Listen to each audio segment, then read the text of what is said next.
जानसी की आप सबको प्रभु का धन्यवाद हो। एक बार फिर प्रभु के वचन को सुनाने में प्रभु ने एक सुंदर अवसर दिया। तो मैं कुछ बातें आपको प्रभु के वचन में से बताना चाहता हूँ कि जब हम प्रार्थना करते हैं तो हमें अपने मुंह को खोलना है। अपने मुंह को खोलकर, अपने गले को फाड़ कर, अपने गले को खोलकर परमेश्वर के नाम से, परमेश्वर के आगे हमें प्रार्थना करने की जरूरत है। तो प्रभु का धन्यवाद हो। मैं एक वचन आपके सामने यिर्मयाह 33:3 पढ़ता हूँ, आप उसको बड़े ध्यान से सुने। लिखा है, तो मुझसे प्रार्थना कर, मैं तेरी प्रार्थना को सुनकर तुझे बड़ी बड़ी और कठिन बातें बताऊंगा।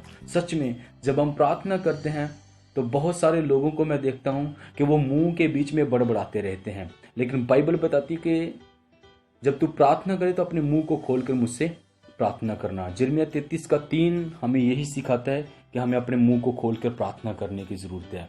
तो यदि आप देखें तो एक फौजी, चाहे वो जितना मर्जी अच्छा है, अगर उसके हाथ में हथियार नहीं है, AK-47 नहीं है, तो वो कभी भी जीत नहीं सकता।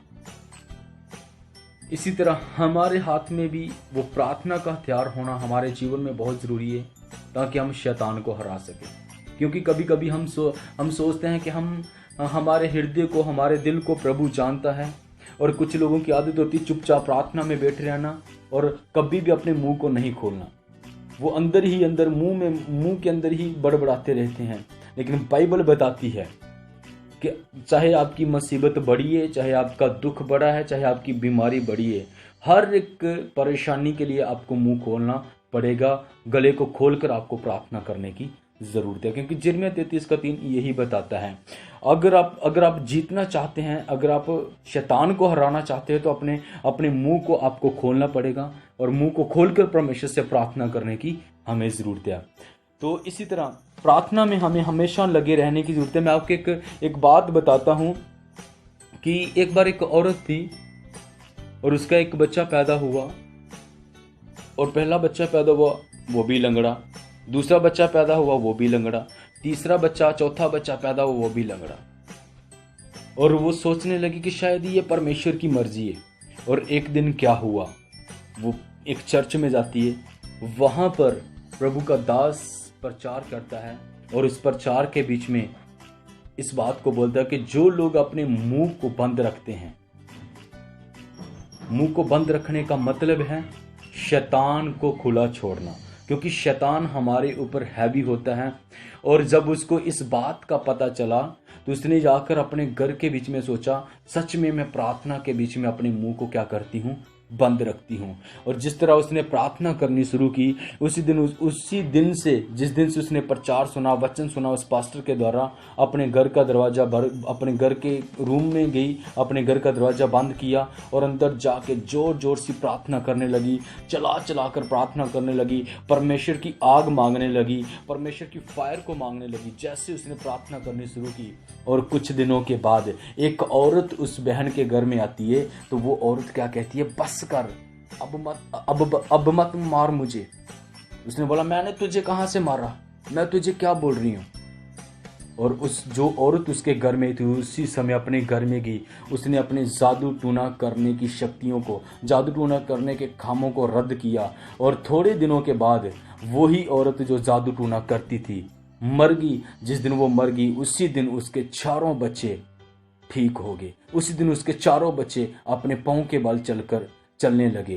क्यों? क्योंकि उसको नहीं पता था कि जितने भी शैतानी शक्तियां आई हैं, उस औरत के द्वारा मेरे बच्चों के ऊपर आई हैं। जब उसने प्रार्थना करनी शुरू की, जब उसने अपना मुंह खोलकर परमेश्वर को पुकारना स्टार्ट किया, उसी दिन उसके चारों बच्चे अपने पांव के बल चलने लग गए।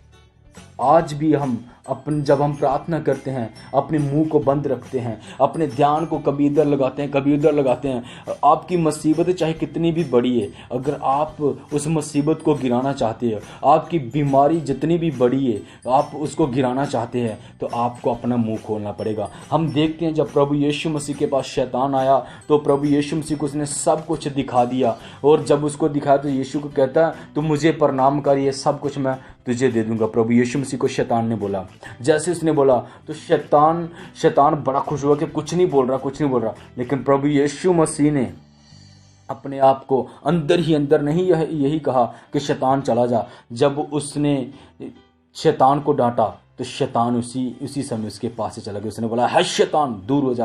तो हमें भी कुछ शैतानी शक्तियों को इसी प्रकार डांटना है। तो शैतान और शैतान की शक्तियां, जितने भी शैतान और शैतान के जितने भी जलते हुए तीर हैं, वो सारे प्रभु यीशु मसीह के नाम से रद्द होंगे। इसी तरह आपको हमेशा 2 घंटे 4 घंटे 5 घंटे हमेशा प्रार्थना में, अन्य भाषा में, गैर भाषा में प्रार्थना करने की ज़रूरत है। क्योंकि प्रार्थना में टाइम देंगे, प्रार्थना के बीच में बढ़ेंगे तो परमेश्वर हमारे हर एक काम को हल करेगा।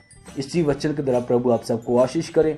यदि ये वचन आपको अच्छा लगे तो इस वीडियो को शेयर भी करें, और इस वीडियो को लाइक भी करें, और इस चैनल को सब्सक्राइब करें, और नीचे कमेंट बॉक्स में जाके आप मुझे कमेंट भी कर सकते हैं, और आप अपने प्रार्थना रिक्वेस्ट को भी भेज सकते हैं। प्रभु सबको आशीष करें। जय मसीह।